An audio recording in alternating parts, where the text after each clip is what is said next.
కొన్ని పోస్టులు కొంత సమాచారం మనకు ఉపయోగపడవు, కానీ చాలామందికి ఉపయోగపడతాయి. భవిష్యత్తులో మనకు కూడా ఉపయోగపడతాయి. సో ఇలాంటివి మిస్ అవ్వద్దు, షేర్ చేయండి.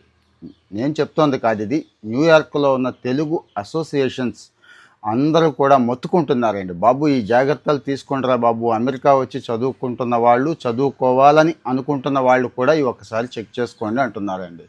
ట్రంప్ సంగతి ప్రత్యేకంగా చెప్పుకోక్కర్లేదు, అందరికీ తెలిసిందే. తనకు నచ్చని వాడిని ఎవరిని కూడా ఉంచే ప్రసక్తే లేదు, పంపించేస్తున్నాడు అమెరికా నుంచి. ఈ ట్రంప్కి ఏదో అగ్నికి ఆజ్యం తోడైంది అన్నట్టుగా మార్క్ రుబియో అని చెప్పి ఫారిన్ మినిస్టర్ ఒకటి తగిలాడు. వాడి పని కూడా ఇదే. మొత్తం అందరి సోషల్ మీడియా అకౌంట్లు చెక్ చేయిస్తున్నాడని.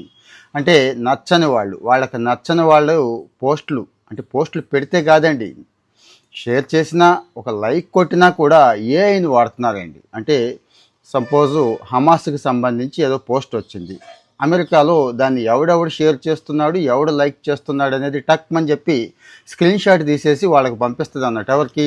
అమెరికన్ ఏజెన్సీలకి. వాళ్ళు ఏం చేస్తారు, 2వ గంటలో వచ్చేసి యూనివర్సిటీలో ఈ కుర్రను పట్టుకోవడం, బయటికి పంపించేయడం. ఇక అక్కడ ఏం క్వశ్చన్ చేయలేమండి మనం ఎవరం కూడా.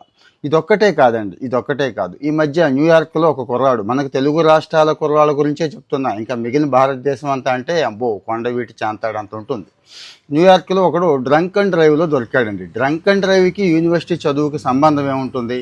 అది కూడా కారణంగా చూపించి వీడికి డిసిప్లిన్ లేదు, అమెరికాలో ఉండడానికి పనికిరాడని చెప్పి పంపించేశాడు. మిస్సోరీలో ఒకడు ట్రాఫిక్ రూల్స్ వైలేట్ చేశాడండి. ట్రాఫిక్ రూల్స్ అంటే అక్కడ సిగ్నల్ జంపింగ్ దగ్గర నుంచి లేన్ డిసిప్లిన్ చాలా ఎక్కువ, స్పీడ్ కూడానండి. వెళ్ళాల్సినంత స్పీడ్ వెళ్ళకపోయినా కూడా ప్రమాదమే అక్కడ. ఇంకా హై స్పీడ్ వెళితే ఇక చెప్పక్కర్లేదు. ట్రాఫిక్ రూల్స్ వైలేట్ చేశాడని వాడిని. ఇంకో చోట ఇంకొక అమ్మాయి షాప్ లిఫ్టింగ్ అంటే పాపం తీసుకుంది ఉద్దేశపూర్వకంగా కాదు, బిల్ పే చేయలేదు.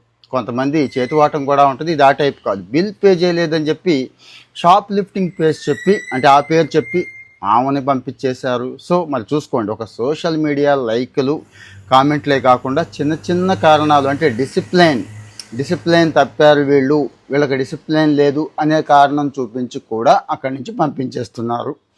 నేను ఇక్కడ మిమ్మల్ని ఏదో భయపెట్టడానికి చేయట్లేదండి, నిజమే చెప్తున్నాను, ఎగ్జాంపుల్స్ కూడా చెప్తున్నాను. అయితే అన్ని యూనివర్సిటీలా అంటే చాలా యూనివర్సిటీలు, ఫేమస్ యూనివర్సిటీలు చేస్తున్నారు. కానీ ఆ యూనివర్సిటీలు ఏ యూనివర్సిటీల్లో మరీ దారుణంగా ట్రీట్ చేస్తున్నారు, వెనక పంపేస్తున్నారు మన పిల్లల్ని అంటే నేను ఒక లిస్ట్ ఇస్తున్నానండి. ఇక్కడ ఎవరు, మన తెలుగు అసోసియేషన్ వాళ్ళు ఇచ్చినవే. ఈ మధ్య కాలంలో బాగా ఎక్కువ మంది పిల్లలను పంపేసిన యూనివర్సిటీ లిస్ట్ ఇస్తున్నాను. మరి అందరికీ ఉపయోగపడుతుంది కదా ఇది.